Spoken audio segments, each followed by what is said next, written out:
என்ன சொல்றார் என்றால், கேளுங்கள் உங்களுக்கு கொடுக்கப்படும், தேடுங்கள் நீங்கள் கண்டடைவீர்கள், தட்டுங்கள் உங்களுக்கு திறக்கப்படும். ஏனெனில் கேட்போர் எல்லோரும் பெற்றுக்கொள்கின்றனர். அதுதான் பிரச்சனை வருது. கேட்டால் பெற்றுக்கொள்வாய், கேட்கவில்லை என்றால் நீ பெற்றுக்கொள்ள இயலாது. அதுதான் தேடுறதுக்கும். தேடுவோர் கண்டடைகின்றனர், தட்டுவோருக்கு திறக்கப்படும். தட்டலன்னா திறக்க மாட்டேன், அதாங்க சொல்ற. அதனால் அவருடைய செயல்முறை என்ன? கேட்பதற்கான செயல்முறை. நாம் கடவுளிடம் தினமும் காலையில் எழுந்தவுடன் கடவுள் என்ன நம்மிடம் எதிர்பார்க்கிறாரோ அதை நாம் செய்ய வேண்டும். அப்ப நாம் கேட்க வேண்டும் என்று கடவுள் எதிர்பார்க்கிறார். அதுதான் என்ன சொல்கிறோம் என்றால், அந்த உறவு ஃபிலியல் அடாப்ஷன், கடவுளின் பிள்ளையாக மாறுவதற்கான உறவு எனக்கு வேண்டும் என்று நான் கேட்க வேண்டும் என்று எதிர்பார்க்கிறார். அந்த உறவு கேட்டால் கொடுக்கப்படும் என்று சொல்கிறார். என் பேரால் எதை கேட்டால் நான் கொடுக்கிறேன்னு சொன்னார் இல்லையா? இவங்க உடனே கோடி ரூபாய் கேட்டா கொடுப்பா போல கோடி ரூபாய்க்கு வேண்டிட்டு இருக்காங்க. இந்த 1,00,000 சபைகளும் அவங்கவுங்க லட்சாதிபதி கோடீஸ்வரன் ஆக வேண்டும் என்பதற்காக இந்த சபையில சேர்ந்து மணிக்கணக்கில் துதி ஜபங்கள் சொல்வார்கள். அதை சொல்லல, கேட்கு, நீ எது கேட்டாலும் நான் கொடுப்பேன்னு எதை சொல்றாருன்னா, இவங்க சொல்றாங்க நீ கேட்டாலும் கிடைக்காது. என்ன கிடைக்காது? கடவுளின் உறவு உனக்கு கிடைக்காது. அதனால ஃபிலியல் அடாப்ஷனை நம்பாதே அப்படின்னு சொல்லி கொடுக்கறது அந்த 1,00,000த்துக்கு மேற்பட்ட சபைகள். அப்ப அந்த கிடைக்காது என்று அவர்கள் சொல்லக்கூடியதும் கிடைக்கும் என்பதற்கு தான் நாங்கள் சொல்கிறார், கேளுங்கள் கொடுக்கப்படும் என்று.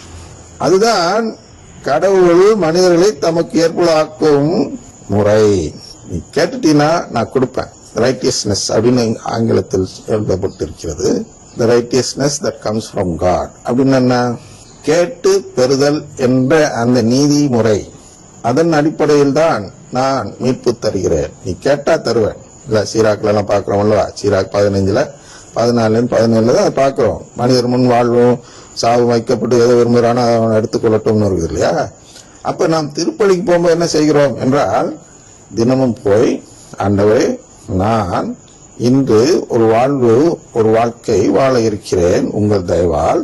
இந்த வாழ்க்கையின் போது நான் பல ஊனியல்பு நாட்டங்கள், அதாவது சாவு நாட்டம் கொண்டவனாக இருந்துவிட்டால் என்னை மன்னித்து விடுங்கள். நான் உண்மையில் உங்கள் உறவை தான் விரும்புகிறேன், அதுதான் எனக்கு வேண்டும். அதன் அடையாளமாக இந்த திருப்பலியை காண்கிறேன் அப்படின்னு கடவுளுக்கு ஏற்புடைய முறையை அறிவிக்க, தெரிவிக்க, வெளி அடையாளமாக கடவுளிடம் தெரிவிக்க நாம் திருப்பலிக்கு போகிறோம். சரியா? அப்ப இந்த சாவு வாழ்வு எங்கே இருக்கிறது என்றால், ஏதோ சாவு தரும் கனி வாழ்வு தரும் கனி என்று தொடக்க நூலில் சொல்லப்படுகிறது. அங்கே இல்லை. அது எங்கே இருக்கிறது? இங்க இந்த உலகத்தில் எங்க இருக்கிறது என்றால், அதுதான் ரோமேயர் 8:5-6 வாசிக்கிறோம். 7-8 கூட போலாம், வாசித்து காட்டுகிறேன். ஏனெனில் ஊனியல்புக்கு ஏற்ப வாழ்வோர் நாட்டமெல்லாம் அந்த இயல்புக்குரியவற்றின் மீதே இருக்கும். சரியா? அதுல ஒரு பகுதி 5-6 அடுத்த பகுதி. அப்ப என்ன ஆகுது? அந்த ஊனியல்பு, அந்த ஊனியல் மனநிலை கொண்டிருப்போருக்கு வருவது சாவே. சரியா? அடுத்த 7 என்ன சொல்றாரு? ஏனெனில் ஊனியல் மனநிலை கடவுளுக்கு பகையானது, அது கடவுளின் சட்டத்திற்கு கட்டுப்பட்டிருப்பதும் இல்லை. 8 என்ன சொல்றாரு? அதான் இருக்க முடியாதுன்னு சொல்லிட்டு 8 என்ன சொல்றாரு? ஊனியல்புக்கு ஏற்ப வாழ்வோர் கடவுளுக்கு உகந்தவர்களாய் இருக்க முடியாது. அதுதாங்க பிரச்சனை. அப்ப ஊனியல்புக்கு ஏற்ப ஒரு வழிபாட்டு முறை வைத்திருக்கிறார்கள்.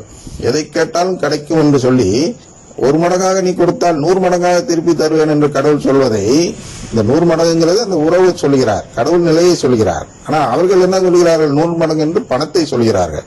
நீ 1 ரூபா உண்டியல்ல போட்டா 100 ரூபா பாக்கெட்ல வரும்னு சொல்றார். அப்ப அதை ஊனியல்பு நாட்டம் என்று பார்க்கிறோம். எனவே அவர்கள் தேர்ந்தெடுப்பது சாவு இல்லையா?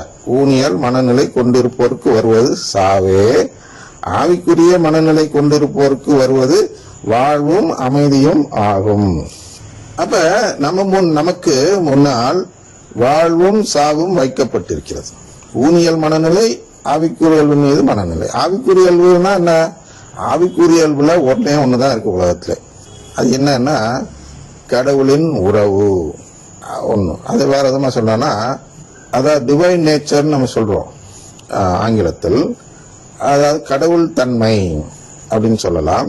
இதைதான் பேதுரு எப்படி சொல்கிறார் என்றால், 2 பேதுரு 1:4 எடுக்க வேண்டும்.